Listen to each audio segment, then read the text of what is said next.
Assalamualaikum warahmatullahi wabarakatuh.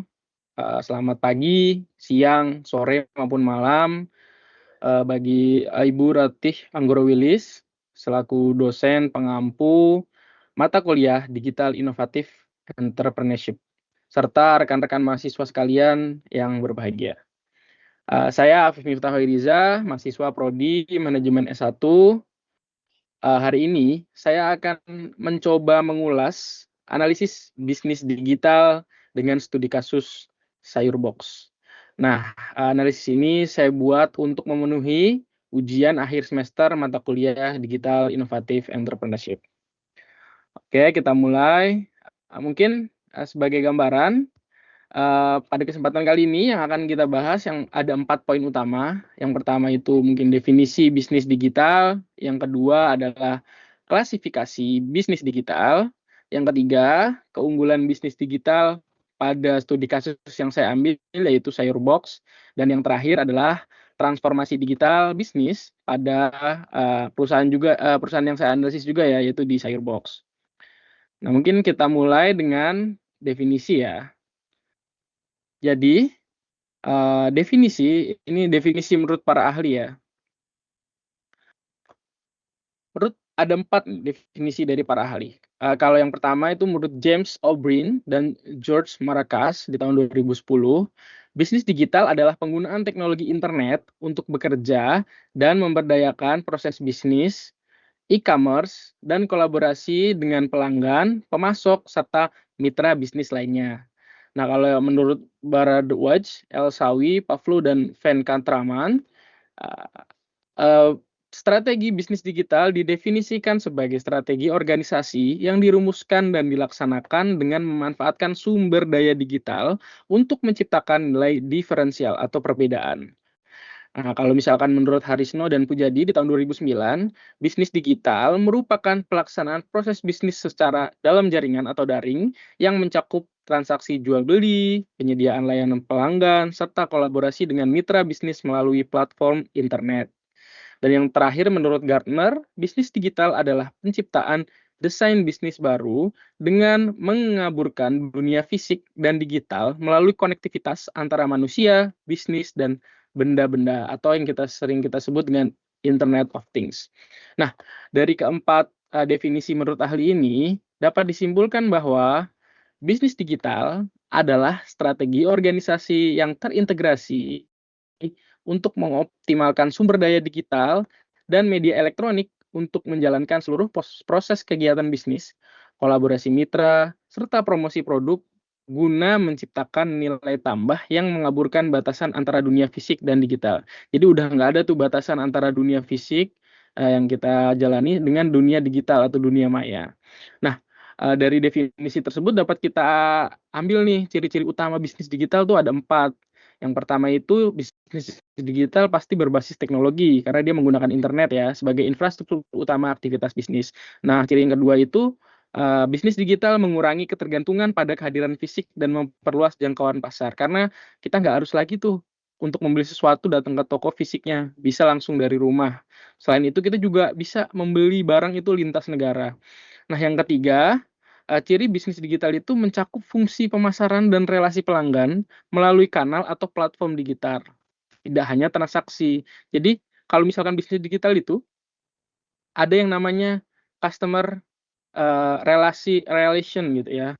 Jadi, relasi antar pelanggan nggak terjadi secara fisik, tapi bisa juga secara digital gitu ya. Dan juga dipasarkan secara digital, karena kalau misalkan kita lihat di bisnis digital ini mungkin kita mengenal ads, iklan misalkan lagi buka Instagram tiba-tiba ada iklannya gitu ya, ada penawaran produk. Nah, itu termasuk bisnis digital.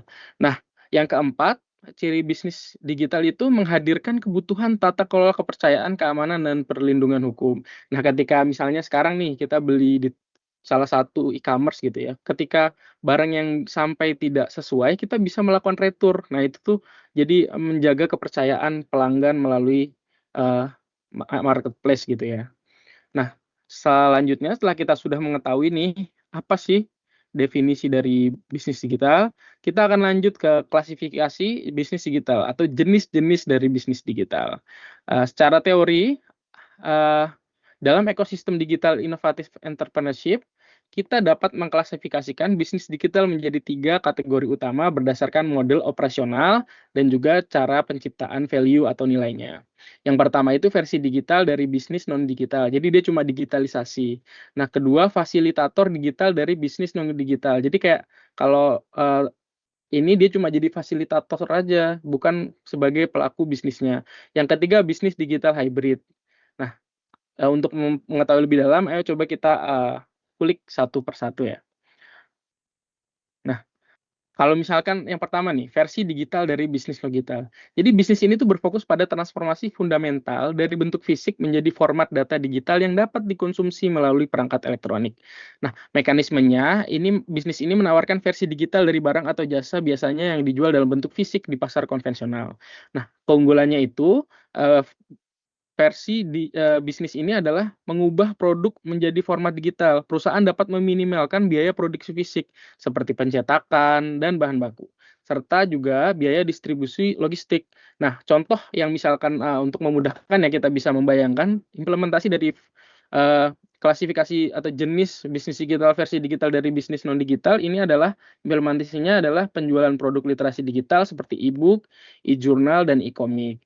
Nah, ini bisa juga sebagai kalau misalnya kita terkenal gitu, yang terkenal adalah Netflix ya. Dia kan yang awalnya tadi dari CD-CD film, dia diubah dalam bentuk digital. Jadi kita bisa nonton nih sekarang lewat internet, nggak perlu lagi beli, CD fisik. Nah, selanjutnya, bentuk selanjutnya itu, klasifikasi selanjutnya itu adalah fasilitator digital dari bisnis non digital. Nah, klasifikasi ini menempatkan teknologi digital sebagai instrumen penggerak atau enabler yang menjembatani produk fisik dengan konsumen secara lebih efisien.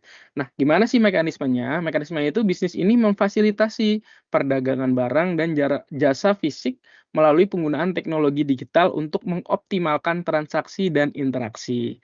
Nah, peran strategisnya ini fokus utamanya itu bukan mengubah bentuk produknya. Kalau yang tadi kan mengubah dari fisik menjadi non fisik. Nah, jadi kalau misalkan yang fasilitator ini nggak merubah bentuknya, melainkan cuma memodernisasi cara produk tersebut dipasarkan, dipesan, dan dibayar.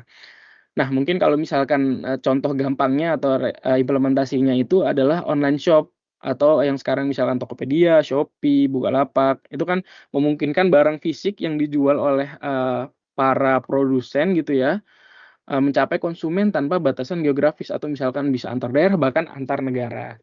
Nah, itu adalah karena dia hanya sebagai fasilitator gitu ya. Nah, yang terakhir, jenis bisnis digital itu adalah model hybrid gitu. Model hybrid adalah bentuk yang paling kompleks dan strategis karena mengintegrasikan berbagai model bisnis digital ke dalam satu ekosistem terpadu. Nah, mekanismenya itu jadi dia itu karena hybrid ya, pasti dia kombinasi dari penggunaan berbagai jenis bisnis digital yang dilakukan secara simultan. Nah, terus model ini tuh dirancang untuk memaksimalkan potensi pendapatan melalui diversifikasi layanan digital dalam satu platform. Nah, implementasinya itu misalnya nih, sebuah perusahaan dapat berperan sebagai fasilitator online shop, namun, selain itu juga dia di saat yang bersamaan itu menyediakan konten digital berbayar. Misal, digital version atau menciptakan aliran pendapatan yang berlapis. Nah, dari itu jadi bisa, menciptakan aliran pendapatan yang berlapis karena dia juga sebagai fasilitator, tapi dia juga sebagai penyedia konten gitu, digital yang berbayar gitu ya. Nah, terus lanjut nih, dari tadi, teori-teori yang tadi kita coba nih bedah, kalau misalnya, kebetulan yang saya pilih adalah sayur box. Nah, kalau di sayur box sendiri itu gimana sih?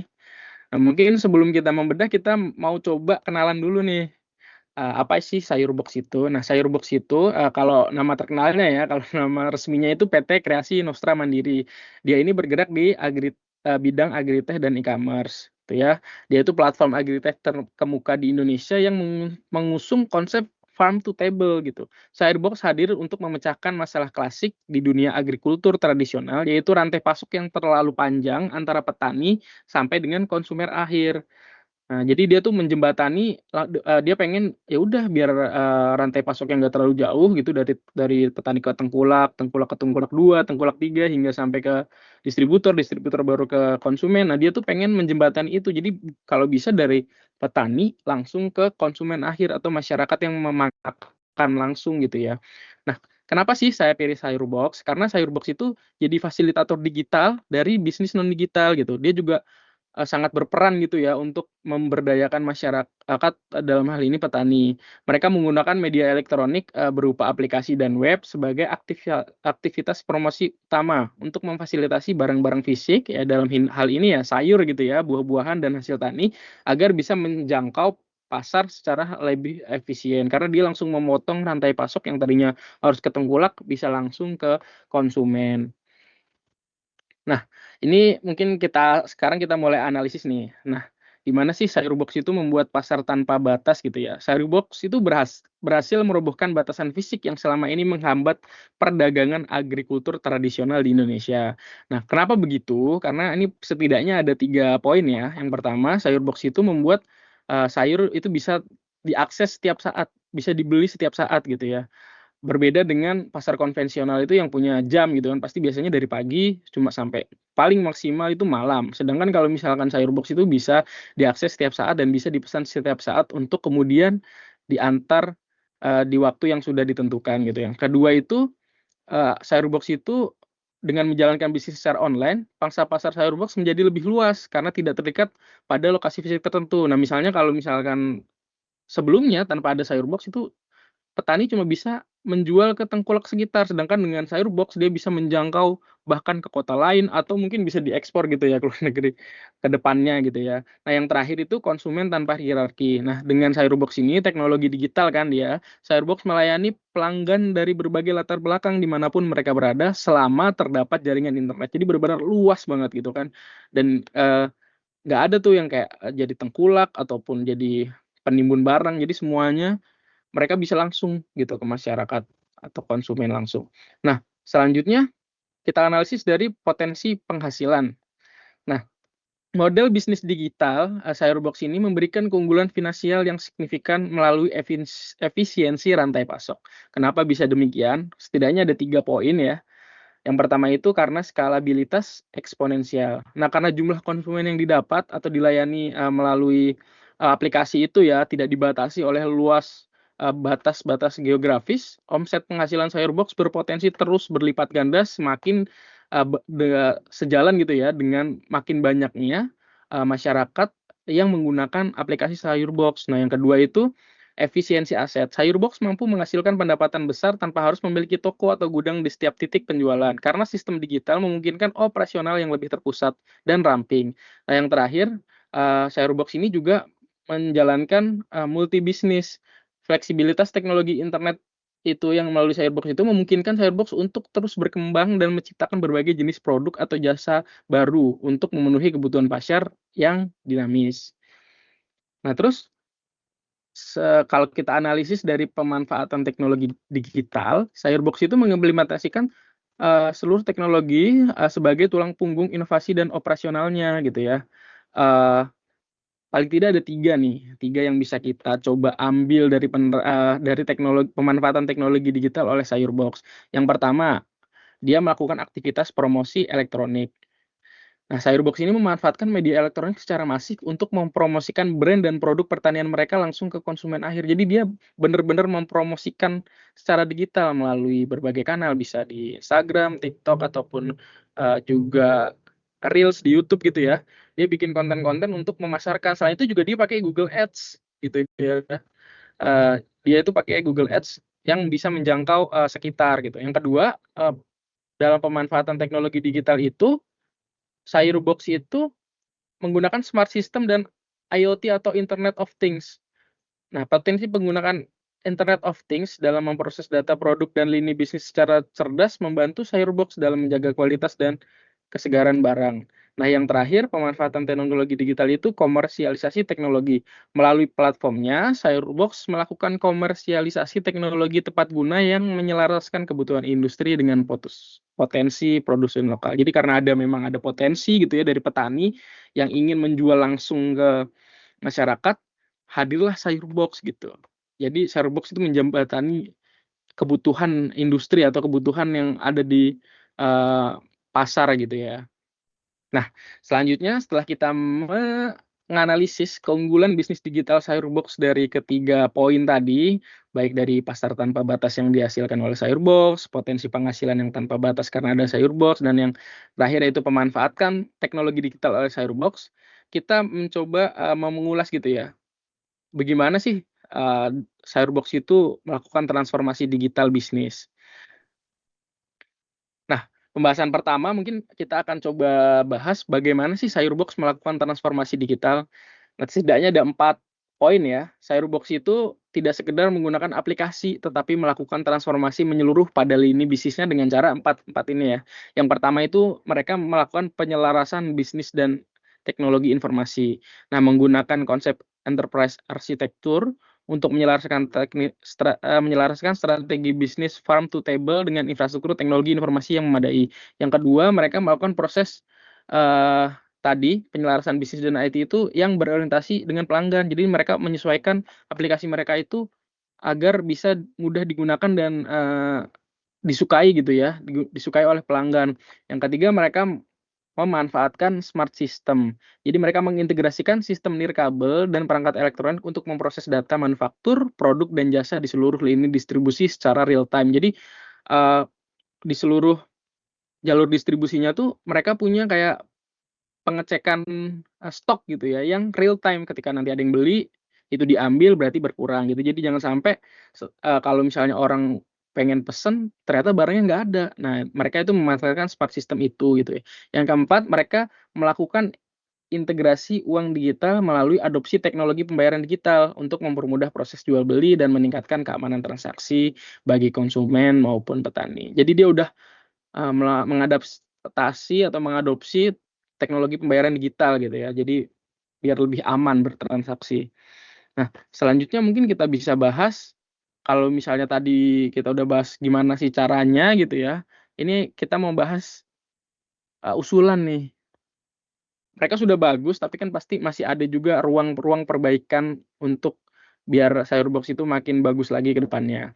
Nah, menurut saya agar Sayurbox terus berkembang dan menangkap peluang pertumbuhan bisnis online yang semakin besar gitu ya, di tiap tahunnya, ini ada 4 usulan nih yang bisa dilakukan oleh Sayurbox. Yang pertama, implementasi Internet of Things yang lebih masif gitu ya. Nah, mungkin pemanfaatan ini bisa dilakukan pada kemasan atau alat transportasi untuk memantau suhu dan kesegaran produk secara otomatis selama pengiriman gitu ya.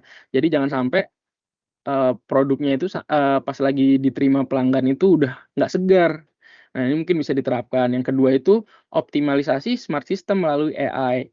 Nah, ini tuh mengembangkan algoritma prediksi permintaan atau demand forecasting yang lebih akurat untuk meminimalisir stok terbuang sehingga memaksimalkan kontribusi sumber daya perusahaan. Jadi dengan optimalisasi AI ini kita jadi bisa tahu nih, oh untuk daerah A butuh produk B itu seberapa banyak gitu. Jadi untuk meminimalisir stok sayuran yang terbuang. Nah, yang ketiga melakukan kolaborasi riset dan investasi. Nah, kalau bisa yang ketiga ini melakukan kolaborasi nih, risetnya itu kolaborasi dengan akademisi di institusi pendidikan, dan juga mungkin menggandeng pemerintah untuk mengembangkan teknologi tepat guna dalam bidang agrikultur digital.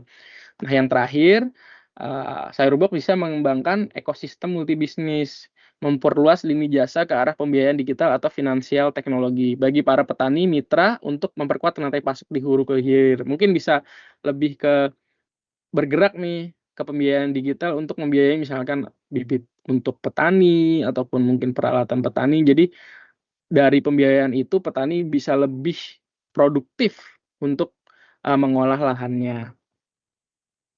Mungkin cukup sekian presentasi dari saya, semoga bisa bermanfaat. Terima kasih. Wassalamualaikum warahmatullahi wabarakatuh.